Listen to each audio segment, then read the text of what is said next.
सांस से छुटकारा, पूरे घर की लाइट ऑन है, कोई बंद नहीं करता।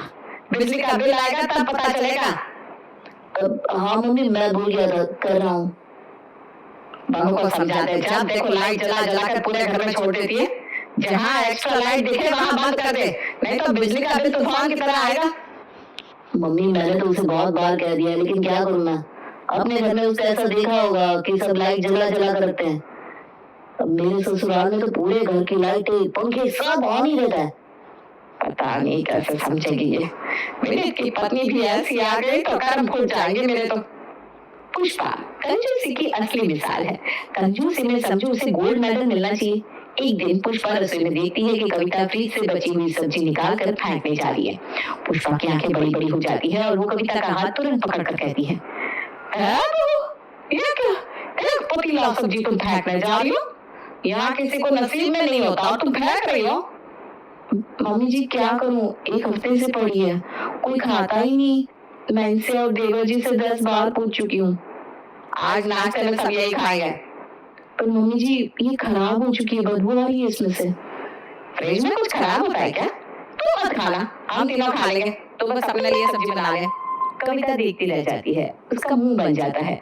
नाश्ते में पुष्पा उस सब्जी को ठीक करके कुणाल और विनीत को दे देती है और खुद भी खाती है। कविता के तो होश ही उड़ जाते हैं तीनों को खाता देखकर। तुम लोगों ने खा ली सब्जी? गजब है, जब मैं एक हफ्ते से पूछ रही थी तो कोई नहीं खा रहा था। भाभी अब पूछ रही थी तो हमें लगा आप फिर वही सब्जी बनाकर खिलाओगी। हमें क्या पता था कि सब्जी पड़ी है, तो हम वही खा लेते ना। ठीक है, अब मैं भी बासी खिलाऊंगी।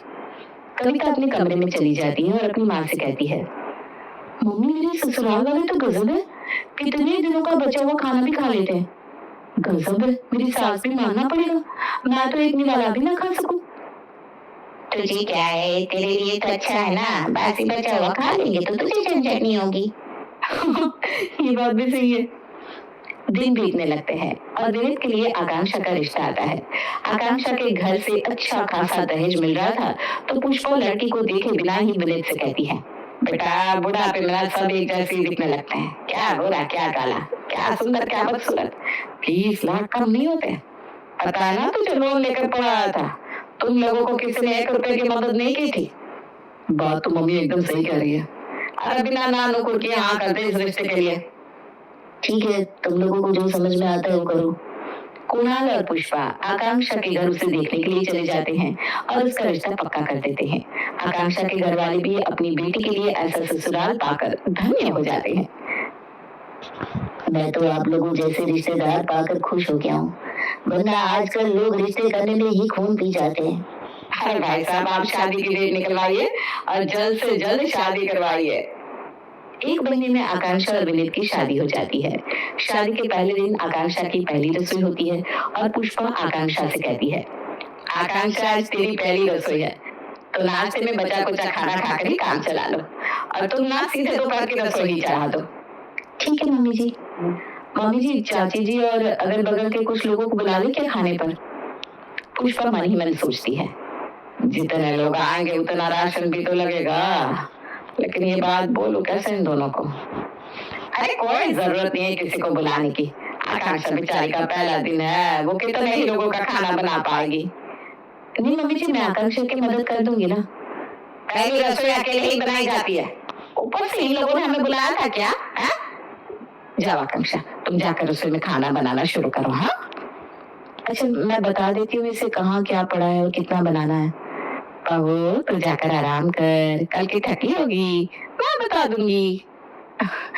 ठीक है मम्मी जी, थकी तो मैं बहुत हूँ। कविता सबको नाश्ता देने लगती है और पुष्पा रसोई में आकांक्षा के साथ लग जाती है और देखती रहती है कि कितना क्या सामान लगा रही है आकांक्षा। आकांक्षा गाजर का हलवा बनाने के लिए कढ़ाई में घी डालती है। इतना घी देखते ही पुष्पा का तो कलेजा फट जाता है। वो तुरंत कढ़ाई से आधे से ज्यादा घी निकाल कर कहती है, इतना घी डालोगी बहू? इतने में तो 2 बार गाजर का हलवा बन जाए। हाँ, हम लोग ना घी कम खाते हैं, हार्ट का प्रॉब्लम है ना मुझे, हार्ट का। हाँ अच्छा ठीक है मम्मी जी। पुष्पा हर चीज में से तेल घी सब कम करवाती जाती है। खाना बन जाता है, पुष्पा आराम से जाकर बैठ जाती है और आकांक्षा सबको परोसती है। आकांक्षा विनीत की थाली में सब्जी ज्यादा ज्यादा डालती है। पुष्पा इतनी सब्जियां देखकर अपनी जगह से उठकर खड़ी होती है और उसकी थाली में से सब्जियां निकालने लगती है। हे बहू, तू इतनी इतनी सब्जी डालेगी तब तो हो गया। 2 बार का खाना एक ही बार में परोस देगी क्या? बेकार में बर्बाद हो जाएगा। मम्मी जी, मुझे लगा जितना लेना होगा ये लोग बोलेंगे ना, इन्होंने ना नहीं बोला। वेस्ट क्यों होगा, मैं खा लेती इनकी थाली से। जो भी होगा वो पूछ पूछ कर थोड़ा थोड़ा डाला कर। कविता और आकांक्षा एक दूसरे का मुंह देखने लगती है। जब आकांक्षा और कविता खा रही थी तब आकांक्षा कविता से कहती है, भाभी कुछ अजीब नहीं लगा आपको? थाली में से किसी से कौन खाना निकलवाता है? मुझे भी ठीक तो नहीं लगा, लेकिन जाने दो, तुम माइंड मत करो इतना।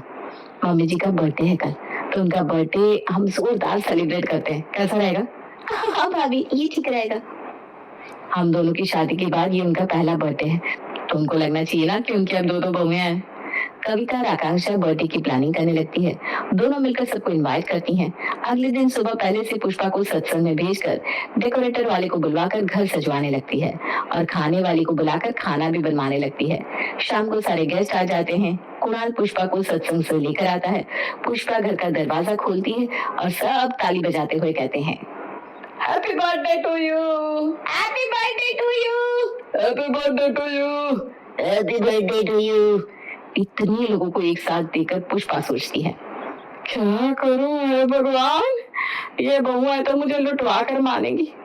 अभी तो शादी में इतने लोगों को खिलाया है और अभी फिर से ये लोग इतना खर्च करवा रही है। इतने लोगों का खाना तैयार कर दिया। कुछ बोलूंगी तो इन्हें लगेगा कि मैं कंजूस हूँ। इससे अच्छा है कि बेहोश होने की एक्टिंग करती हूँ। मम्मी क्या हुआ, कैसा क्या हुआ मम्मी आपको? पुष्पा बेहोश हो जाती है, जिसे देखकर सब गेस्ट डर जाते हैं और वापस अपने अपने घर चले जाते हैं। इधर आकांक्षा और कविता भी डर जाती हैं। क्या हो गया मम्मी जी, अब क्या करें? डॉक्टर को बुलाकर दिखाना होगा विनीत, आप डॉक्टर को कॉल करो फटाफट। तुम दोनों बाहर देखो, हम दोनों भाई मम्मी को देखते हैं। बहुओं के कमरे से जाने के बाद पुष्पा उठ जाती है। कोई डॉक्टर को बुलाने की जरूरत नहीं है, अभी इतना खर्चा कर दिया, फिर डॉक्टर ले लेगा 100 अलग से। मम्मी आपको कुछ हुआ नहीं है? कुछ नहीं हुआ है, लेकिन मैं क्या करती, तुम दोनों की बहुएं घर लुटवाने में जो लगी हैं। अरे हम तो डर ही गए थे, हार्ट अटैक तो नहीं आ गया? मुझे कुछ नहीं होगा, तुम दोनों बोल देना कि मेरा बीपी हाई हो गया था जिस कारण से ये सब हुआ। कुणाल आकांक्षा और कविता से कहता है, मम्मी अभी ठीक है, थोड़ी देर में केक कट कर लेते हैं, फिर हम खाना खा लेंगे। लेकिन मम्मी जी को हुआ क्या था? कुछ नहीं हुआ था, बस बीपी हाई हो गया था उनका। बेकार में इतना अच्छा प्रोग्राम कैंसिल हो गया, कितना कुछ प्लान किया था हमने। कविता और आकांक्षा का मूड ऑफ हो जाता है। पुष्पा केक कट करके सबसे कहती है, मैं कोई बच्ची थोड़ी हूँ, मेरी उम्र हो गई है, मेरे लिए ऐसे कोई प्लान मत बनाया करो। हमें क्या पता था मम्मी जी। चलो सब खाना खा लो। और इतने खाने का क्या करोगी तुम लोग? 3-4 दिन तक यही खाना चलेगा, खाना फिर से मत बनाना तुम दोनों। हाँ, इतना खाना फेंकोगी क्या? सब खा पी लेते हैं और वही खाना पूरे 4 दिन तक चलता है। इसी तरह दिन बीतने लगते हैं। धीरे धीरे बहुओं को भी समझ में आने लगता है कि उनकी सास कंजूस है। एक रोज कविता और आकांक्षा बाजार से आ रही थी और देखती कि राशन की दुकान पर बहुत शोर हो रहा है। लगता है किसी कस्टमर ने पैसा नहीं दिया। कुछ दिखे तब ना भाभी, इतनी दूर से कुछ दिख नहीं रहा है। थोड़ी देर के बाद जब भीड़ खाली होती है तब आकांक्षा देखती है कि भीड़ में से उसकी सास जा रही है। भाभी, ये तो मम्मी जी जा रही है, कहीं उन्होंने तो कोई लफड़ा नहीं किया? चल पूछते हैं उस राशन वाले से। दोनों देवरानी जेठानी उस राशन वाले के पास जाती हैं। दोनों को देखते ही राशन वाला कहता है, पैसों की कोई कमी नहीं है भाभी जी आपके घर में, फिर भी आपकी सास इस तरह से क्यों करती है? कोई भी सामान वो 1 पाव से ज्यादा लेती नहीं, उसमें भी ऐसे देखती रहती है जैसे पाव भर में हम चोरी कर लेंगे। 1 पाव में आता ही कितना है जो कोई चोरी कर लेगा? अभी 1 पाव चना लिए, उसमें भी 10 दाने देने के वक्त गिर गए तो इतनी लड़ाई की कि पूछी मत, कंजूस समझा कौन है? ऐसा कुछ नहीं है भैया, वो उनकी उम्र हो गई ना इसलिए।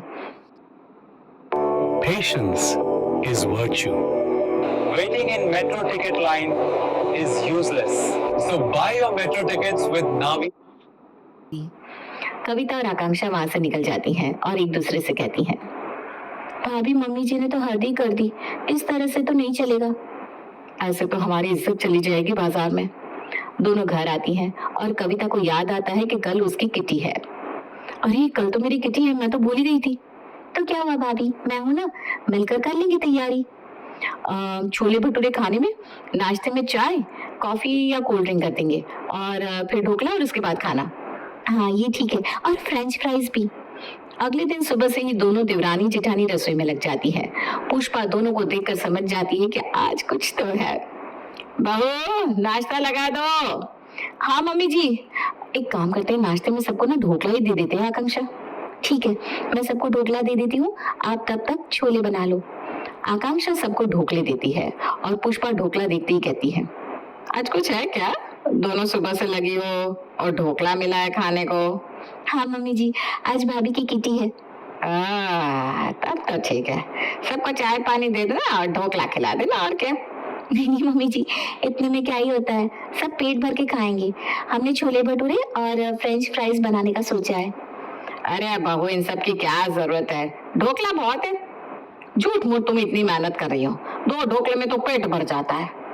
रहने दो ना मम्मी, आजकल पहले की तरह नहीं होता, आजकल दिखाना पड़ता है थोड़ा। इतना खाना सुनकर ही पुष्पा का तो खून जलने लगा था। वो तब से रसोई में ताका झांकी करती रहती है। इतने प्याज बहू, अरे प्याज सोने से भी ज्यादा महंगे हैं, इतने प्याज का क्या करेगी? मम्मी जी भटूरे के साथ सब कच्चा प्याज खाते हैं ना, अब छोले में भी तो डालने होंगे। पुष्पा कटे हुए आधे प्याज उठाकर रख लेती है। अरे इतने बहुत है, घर लुटाना नहीं है, उन लोगों को खिलाकर क्या होगा, बाकी बचे हुए कल काम आ जाएंगे। मम्मी जी ये खराब हो जाएंगे कल तक। अरे कुछ नहीं होता, मैंने तो जिंदगी भर अपने बेटों को ऐसे ही खिलाया है। शाम को पार्टी शुरू होती है, सभी किटी मेंबर आ जाते हैं। पुष्पा वहीं सबके साथ जाकर बैठ जाती है। कविता और आकांक्षा का खून अंदर ही अंदर जलने लगता है और वो सोचने लगती है कि कहीं फिर उनकी सास कोई तमाशा ना कर दे। आकांक्षा सबको चाय कॉफी और फ्रेंच फ्राइज देती है। पुष्पा सबकी प्लेट में से आधे फ्रेंच फ्राइज निकाल लेती है। अरे इतना ये खा लेगी तो बाकी खाना कैसे खाएगी? ठीक कहा ना मैंने? जी जी बिल्कुल। कविता रसोई में जाकर आकांक्षा से कहती है, आकांक्षा तुम मम्मी जी को वहां से ले जाओ ना, हाथ कर रही है वो, सबकी प्लेट से खाना निकाल रही है। कैसे बचे हम ऐसी सास से? भाभी बाथरूम से शैम्पू का डब्बा गायब करके 1 रुपए वाला पाउच रख दिया है मम्मी जी ने। इतनी भी कंजूसी ठीक नहीं है, इतना पैसा छाती पे लेकर जाएगी क्या? हंसी खिलकर फिर सब ढोकला खाते हैं। उसके बाद कविता सबसे कहती है, छोले भटूरे लगवा दूं? अरे बहू इतना खाकर किस पेट में कोई छोले भटूरे खाएगी? गलत बोलो तो मेरे जुबान पकड़ लेना। जी जी बहुत हो गया, कविता हम चलते हैं। हाँ जी हमारा तो पेट भर गया। सब वहां से चली जाती हैं। सारे छोले भटूरे पड़े रह गए। हम खा लेंगे 2 दिन तक, इनको खिलाकर क्या होता। पुष्पा अपने कमरे में चली जाती है।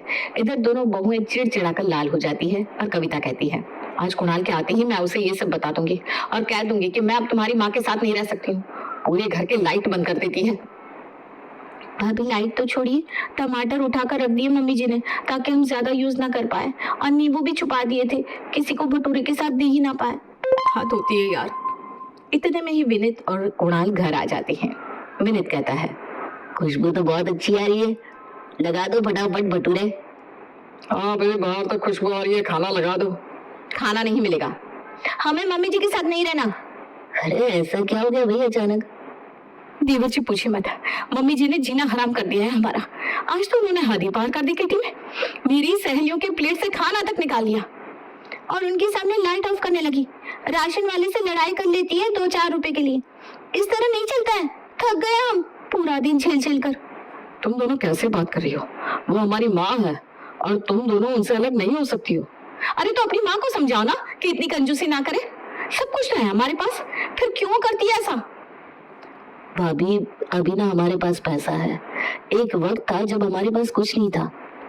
पापा ठेला लगाते थे सब्जी का, मम्मी दिन भर बाहर से पानी भर कर लाती थी और इतनी मुश्किलों से सब कुछ मैनेज करती थी। बहुत कम में मम्मी घर चला लेती थी। उस परिस्थिति में मम्मी ने हमें पाला है। पाला ही नहीं, हमें पढ़ाया भी है। मम्मी 1-1 रुपया बचाकर हमारी फीस भरती थी, एक साड़ी में पूरा साल निकाल देती थी। उनकी बदौलत आज हम इतनी अच्छी जिंदगी जी रहे हैं। तो तुमने पहले ये सब क्यों नहीं बताया? मम्मी ने इतना कुछ किया तो आपने पहले क्यों नहीं बताया? कैसे बताते? अगर हम ये बता देते तो हमारी शादी होना मुश्किल हो जाता। मम्मी को लगता था कि कोई लड़की ये सब जानकर हमसे शादी नहीं करेगी।